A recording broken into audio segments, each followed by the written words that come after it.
Tēnā koutou, tēnā koutou, tēnā koutou katoa. Nau mai, haere mai, and greetings all. My name is Cheryl Adamson, and I'm the General Manager of the Parnell Business Association. Over the past year or so, we've presented Eco Bites, short and sharp topical conversations in the eco space, which we then release via our email and web channels. For any of our businesses wanting to embark on a more sustainable journey, the task can be overwhelming. There's so much to consider, including waste, their impact on the environment, issues like procurement, and what sort of policies to adopt moving forward. Often, one needs an experienced consultancy to lead the way, which is where our today's guest comes in. Lisa Eve is a director of one such consultancy called Eunomia, New Zealand's foremost waste and recycling consultancy with significant expertise in assessing the carbon footprints of different products and technologies. So it's my great pleasure now to hand over to Bridget Peach, who's a board member of the Parnell Business Association and our sustainability champion, to formally introduce and interview Lisa Eve. Over to you, Bridget. Tēnā koe. Thank you, Cheryl. So Lisa is an environmental scientist who's developed financial models, risk assessments, and sustainability tools to help decision makers. Lisa's experience covers reviews and policies for local authorities both here in Auckland and other councils across Aotearoa. Her experience expands overseas as well, including in Bristol, managing a citywide organic waste collection, which was the largest in the UK at the time. Lisa, I am super excited to chat today and really interested in what you've got to share. So thank you very much for your time, and let's jump right in. I wanted to ask at first, can you tell us a little bit more about yourself and Eunomia? Yeah, sure. So firstly about myself, I'm actually coming to you today from our lifestyle block that we live on just outside Whakatane in the Bay of Plenty. So most of us who work for Eunomia do work from home, and I'm really, really lucky to work from this amazing environment here. We've done a huge amount of planting on our property since we moved here about 12 years ago. And I guess our goal in our personal lives living on this property is to be good kaitiaki of the land, and we definitely want to feel like we've left it in a better position than we found it. So Eunomia, I've been working for Eunomia for coming on 16 years now. I joined Eunomia in New Zealand when I returned from my stint in the UK. As you mentioned, my time in Bristol and a few other places. Eunomia is a New Zealand branch of an international company. Most of them are actually based in England and Europe and also the US. But here in New Zealand, we have, I call them a small but perfectly formed team of consultants, and we focus on the softer side of waste management. So we do research and strategies and policies. We're not engineers, so we're not going to build and design your rubbish room, but we will definitely tell you what needs to be in your rubbish room. Amazing. That's super helpful. First of all, love to hear about the lifestyle block and looking after the planting that's happening there and looking after that immediate space. I think that's an awesome way to watch impact directly outside your door, both for work and home. So that's really cool. In terms of the waste side, I'm really interested to explore that a bit more.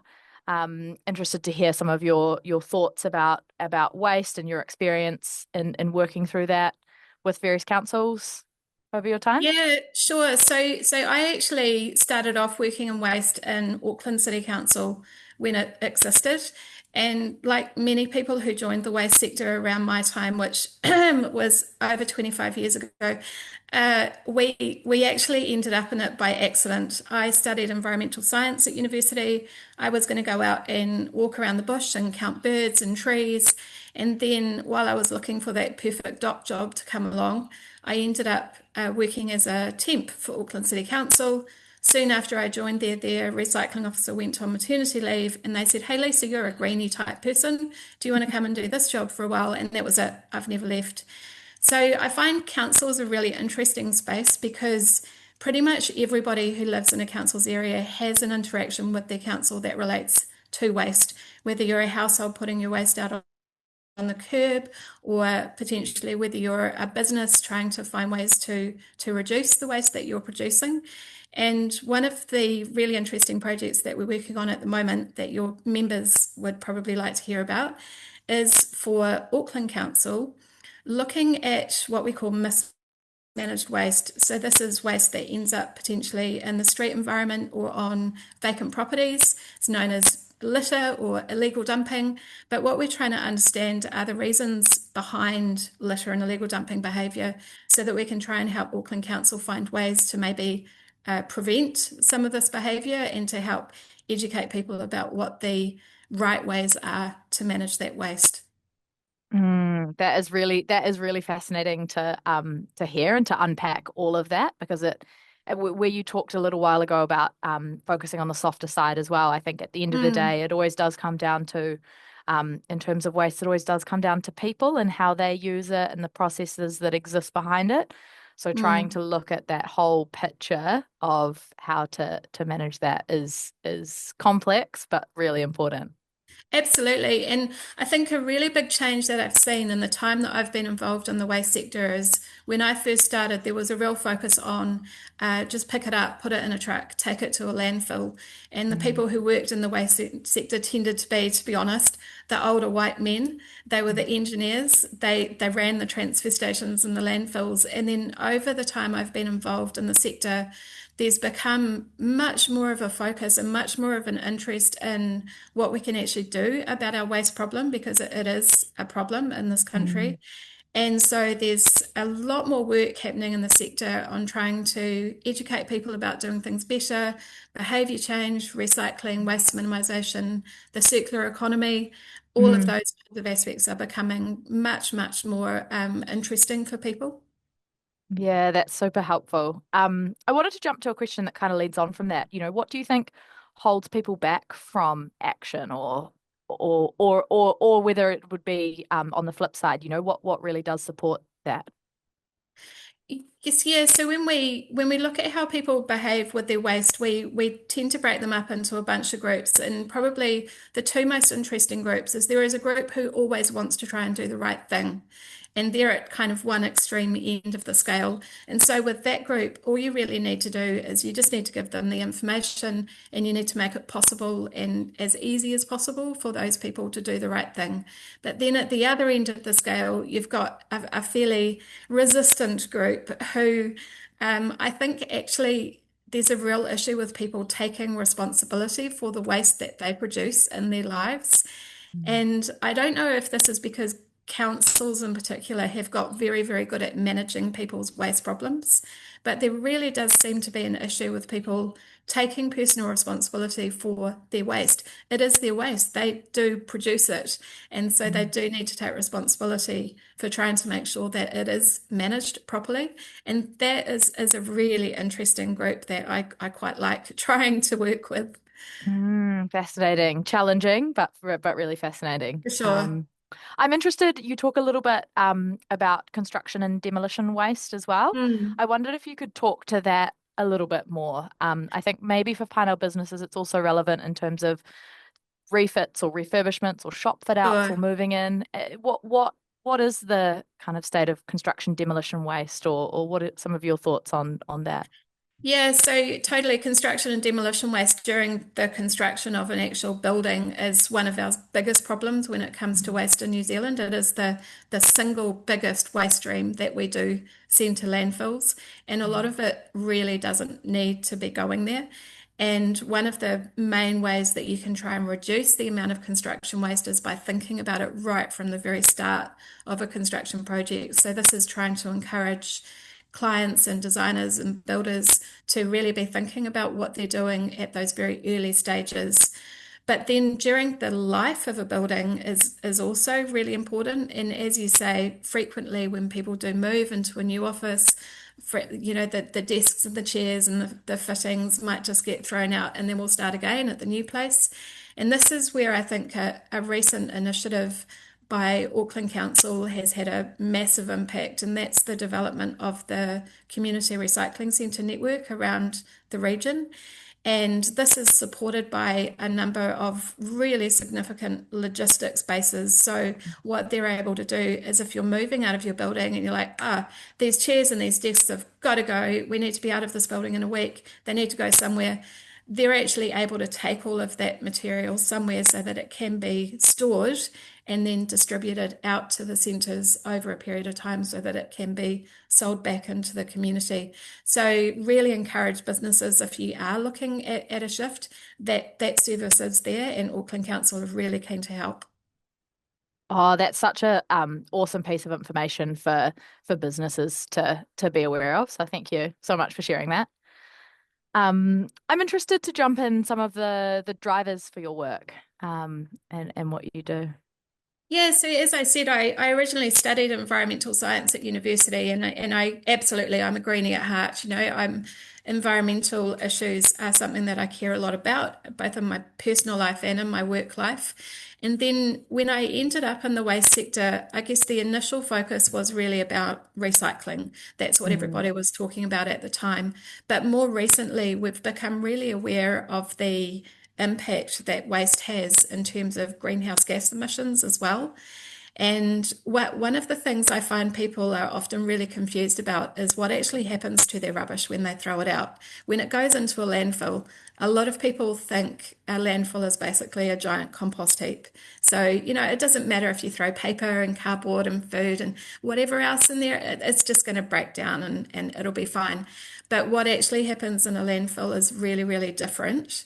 And if you throw any organic material into a landfill, it creates methane, which is a super powerful greenhouse gas. And so that's one of the main drivers for us in the work that we do at the moment, is trying to keep those organic materials out of landfill and instead sending them for more beneficial use where we can. Yeah, that's so good to keep communicating, because it goes back to one of those points you said right at the beginning where you were talking about the different mindsets, and for so many people it is 100%. I put it in and then it's gone. Yeah. I don't see Out any of big sight, out of landfill. mind. Out of sight, out of mind. It's gone. Mm. Yeah, it must just Mm. disappear.